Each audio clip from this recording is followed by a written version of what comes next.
Lalu bagaimana caranya? Yang pertama, kalau tekanan darah normal, jaga jangan sampai naik.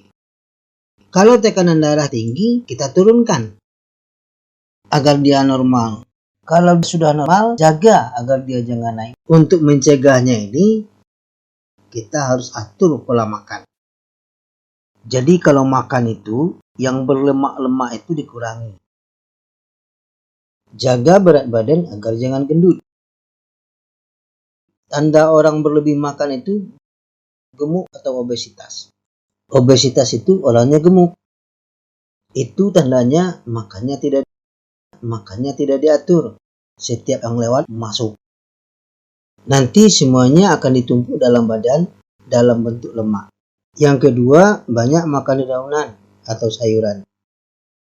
Makin tua kita, makin membutuhkan sayur. Kenapa? Karena sayur itu penting dalam hidup. Makin tua kita, sayur itu makin penting.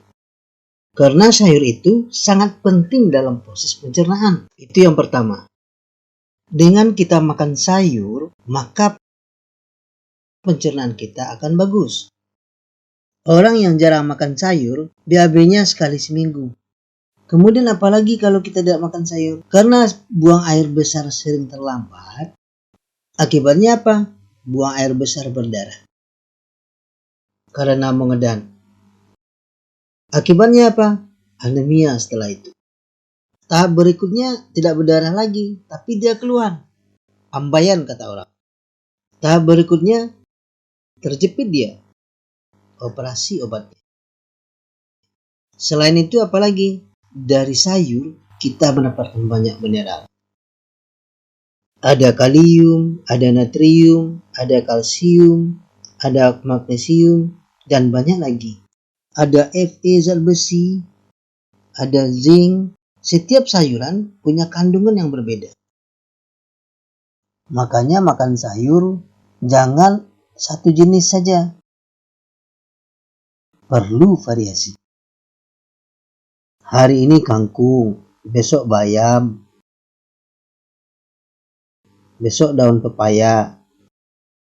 Divariasikan dari waktu ke waktu. Jangan hanya itu-itu saja.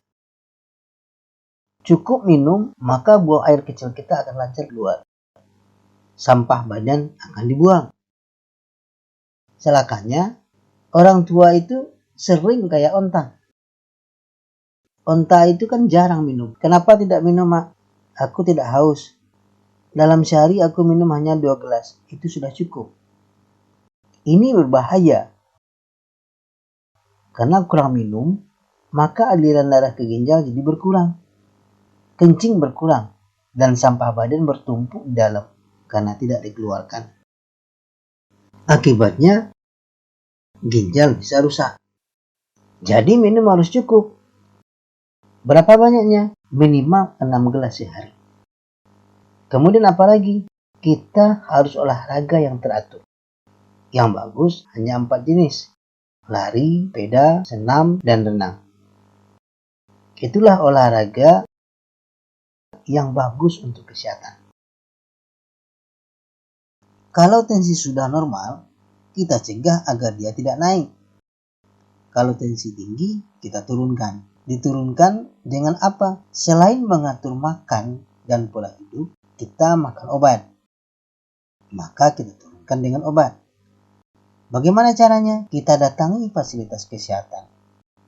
Sehingga bisa diukur berapa tensi dan berapa dosis obat yang dimakan. Kalau tensi sudah normal, jangan langsung dihentikan makan obat. Pertahankan dulu dengan obat. Karena pembuluh darah kita sudah rusak, kebutuhan kita memang harus makan obat. Kenapa? Jika kita hentikan, dia akan naik kembali. Kenapa? Karena pembuluh darah kita sudah rusak.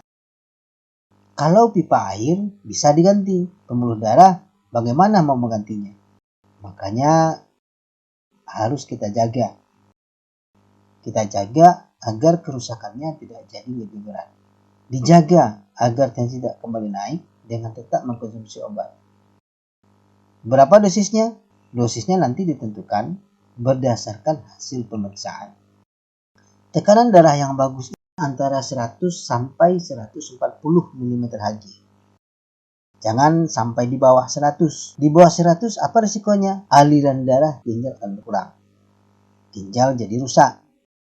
Di atas 140 dia juga akan merusak. Makin tinggi tensi dan makin lama tensi tinggi, makin cepat kerusakan yang terjadi. Kalau dikendalikan hanya dengan obat, sedangkan pola hidup tidak dirubah, hasilnya hanya akan seri. Jika pola hidup diperbaiki dan obat dimakan, insya Allah dia akan memberikan hasil yang baik.